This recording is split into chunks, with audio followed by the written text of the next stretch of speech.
Hello and welcome back. In this lecture, I just want to go over some common compiler errors and warnings.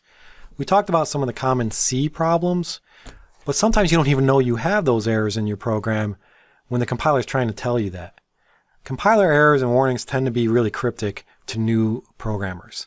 They may be telling you that you're missing a semicolon, but it says unreachable end of statement.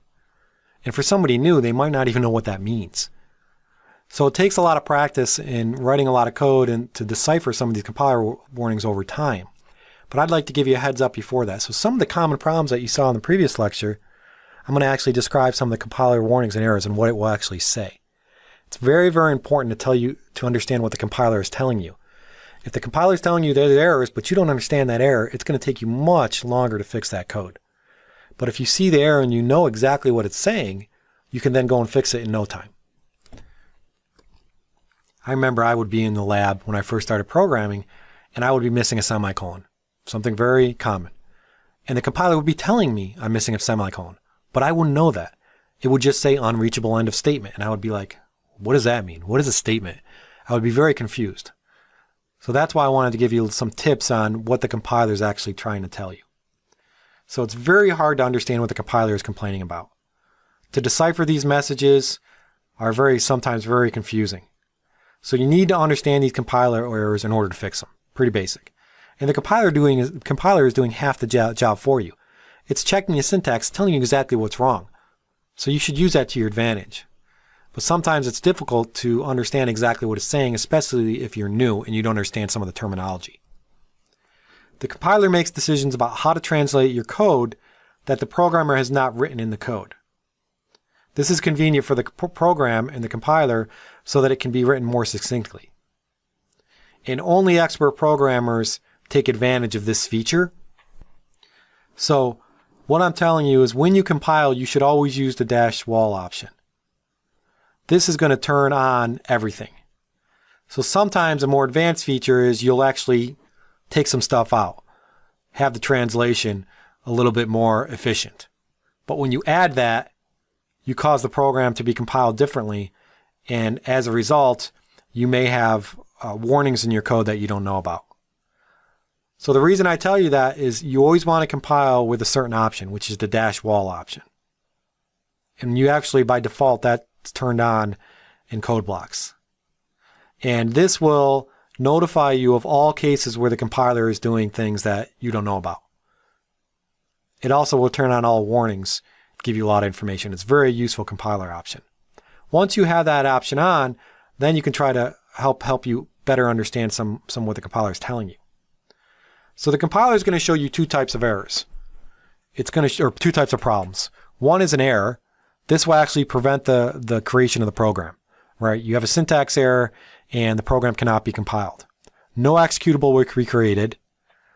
And usually, I mentioned this earlier, but usually when you see errors from the compiler, you always want to focus on that first error. That's the most reliable error because some of the other errors may be a result of that first error. So always focus on that first error. Fix the errors at the top first and then compile again and see if the other errors go away. Warnings are messages that the compiler shows about for special situations in which some type of anomaly has been detected. They're non-fatal errors, so the executable will be created, but it's still something that you should fix. A warning is there for a reason. You're either doing something incorrectly or it could cause a problem in the future. So you want to always fix all of your warnings.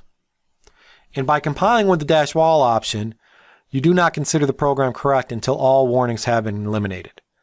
So the compilation will not fail. This is why I tell you to use this option, as well as seeing everything that's going on by the compiler. So some of the most common compiler messages that you'll encounter, and this will be directly related to some of the most common C problems that we mentioned earlier. If a variable is undeclared, you'll see this message, variable undeclared, first used in this function. This is one of the most common and usually easier to detect. And then it will also display the symbol before this message. It will basically say that you're trying to use this variable, but you never actually declared it. We know that when you declare a variable, you specify the data type. You can't just start assigning data to variables that don't exist. A warning, implicit declaration of function. This is related to the function declarations. It's when you're trying to call a function but the function doesn't have any implementation associated with it. You didn't include the header or you didn't declare it. So it doesn't know where it is, and it doesn't know how the function is declared. It doesn't know the arguments. It doesn't know the return value. It has no information about the function itself. To solve this, always declare a function prototype at the top. Another warning, which is, it will say warning, control reaches end of non-void function. This will happen when a function has been defined as returning a result. It's non-void, but there's no return statement included in the function. So you forgot to return the data. Either the function is incorrectly defined, where you have to remove the data type before the function declaration, or you forgot to add that return statement. One or the other has to be changed in order to fix this warning.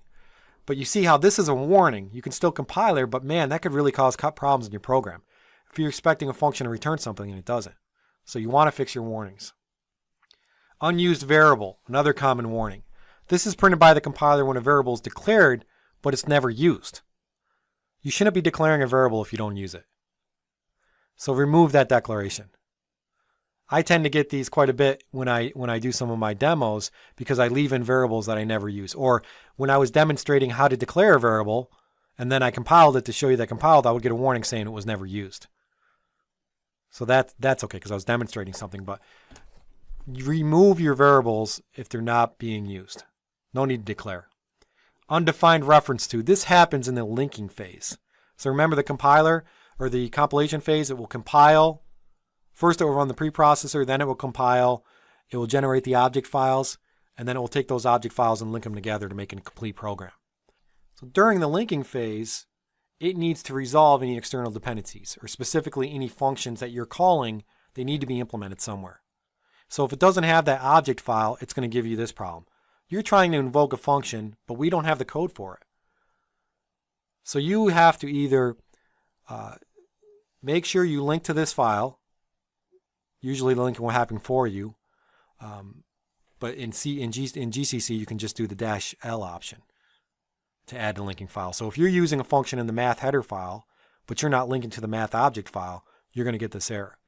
And it also happens if you have user-defined functions and you didn't include a C source file. So you have multiple C source files. One of the C source files is implementing this function. Another C source file is including the header and calling it, but you never compiled the other C source file that has the implementation. You'll see this error. So make sure you bring in that source file. Make sure you bring in any standard library source files if you need to explicitly. Usually you don't have to do that. Another common error, this is when conflicting types. This is when you actually have defined or declared a function prototype, and then when you went to implement it, it wasn't the same as how you declared it. So for example, the prototype has a result type, a name, a parentheses for the parameters, and then a semicolon. And then when you define the implementation, you have a different actual function header. You have a different return type, or you have a different number of parameters. And this is saying, well, hey, you have this one function declaration, and then when you go to implement it down below, it's completely different. So there's a mismatch. And this will actually show you on the line that the conflict appears in the previous definition that caused the contradiction. So in the implementation is usually where it shows you the line, because usually you declare your functions at the top. Runtime errors. Runtime errors are problems in your code that happen when you run the program, not when you compile it. So these are usually crashes, or they're the non-fatal errors where you're array out of bounds or something like that. It's when the program is running, you have some kind of logic error. So the execution of C programs may terminate abruptly with a crash when a runtime error is detected, something it can't handle. There's a memory corruption, like I mentioned. Out of bounds errors usually cause programs to crash.